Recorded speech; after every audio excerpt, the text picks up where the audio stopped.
18 दिन चले महाभारत युद्ध के बाद जब पांडव पक्ष जीत जाती है और युधिष्ठिर को महाराज घोषित किया जाता है, उसी वक्त पुत्र मोह में गांधारी ने इस न्याय युद्ध को अपने पुत्रों की मृत्यु का एक षड्यंत्र घोषित करते हुए श्री कृष्ण और उनके वंश के नाश होने का श्राप दे दिया।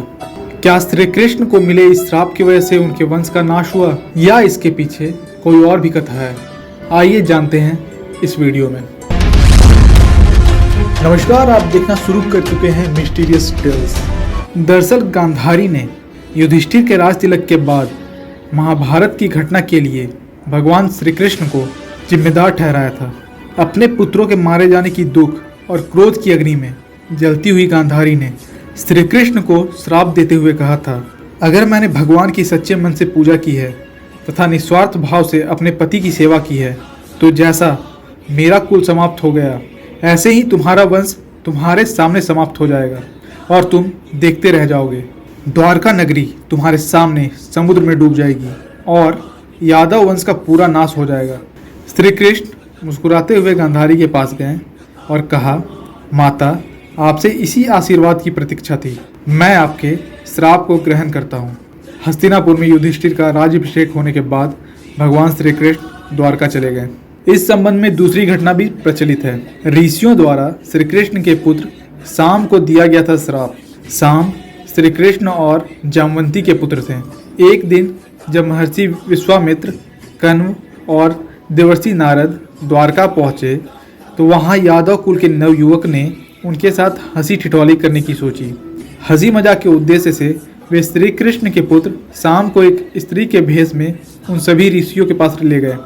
वे नवयुवक कहने लगे कि यह स्त्री गर्भवती है। क्या आप बता सकते हैं इसके गर्भ से कौन उत्पन्न होगा? ऋषियों ने नवयुवकों को ऐसी बातें करता देखा तो उन्हें अपना अपमान महसूस हुआ। वे अपने इस अपमान को सहन नहीं कर पाए और उन्होंने श्री कृष्ण के पुत्र को श्राप दे दिया कि श्री कृष्ण का यह पुत्र वृष्णि और अंधक वंशी पुत्रों का नाश करने के लिए लौ से निर्मित मुसल को उत्पन्न करेगा। उस मुसल के द्वारा तुम और तुम्हारे जैसे क्रूर लोगों का समस्त कुल का नाश हो जाएगा। साथ ही यह भी कहा कि उत्पन्न उस मुसल के प्रभाव से केवल कृष्ण और बलराम ही बच पाएंगे। ऋषि मुनियों का श्राप इतना प्रभावशाली था कि अगले दिन ही साम ने मूसल को उत्पन्न किया। राजा उग्रसेन को जब मूसल के उत्पन्न होने की बात मालूम हुई तो राजा ने उस मूसल को चुराकर समुद्र में डलवा दिया। समुद्र में मूसल को डलवाने के बाद श्री कृष्ण और राजा उग्रसेन ने नगर में यह घोषणा करवाई कि आज से कोई भी वृष्णि और अंधक वंशी अपने गृह में मदिरा तैयार नहीं करेगा। यदि ऐसा कोई करता है तो सजा मृत्युदंड होगी। समय बीतता गया और द्वारका में अपशगुन बढ़ते गए। रोज तेज आंधी चलने लगी। नगर में चूहों की संख्या इतनी बढ़ने लगी कि द्वारका में लोगों से ज़्यादा चूहे हो गए। अजीबोगरीब भयंकर घटनाएं होने लगी। इन्हें देखते हुए श्री कृष्ण को लगने लगा कि अब गांधारी का श्राप सत्य होने का समय आ गया है। श्री कृष्ण ने पक्ष की अमावस्या पर गौर किया तो ठीक वैसा ही योग था जैसा महाभारत के युद्ध के समय बना था। गांधारी के श्राप को सत्य में परिवर्तित करने के लिए श्री कृष्ण ने यदुवंशियों को तीर्थ करने का आदेश दिया। इसके पश्चात आज्ञा का पालन करते हुए राजवंशी समुद्र के तट पर तीर्थ में आकर निवास करने लगे। एक दिन अंधक और वृष्णि के बीच किसी बात को लेकर बहस हो गई। उपहास और अनादर इतना बढ़ गया कि दोनों एक दूसरे पर हमला करने और वध करना शुरू कर दिया। इस दौरान ऋषियों का श्राप इस तरह से सत्य हुआ।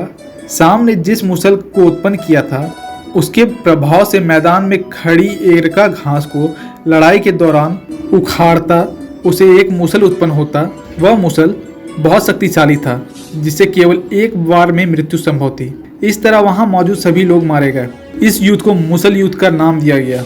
इस युद्ध के बाद श्री कृष्ण ने वासुदेव जी को इस संहार के बारे में बताया और कहा कि आप स्त्रियों और बच्चों को लेकर अर्जुन के साथ हस्तिनापुर चले जाइए।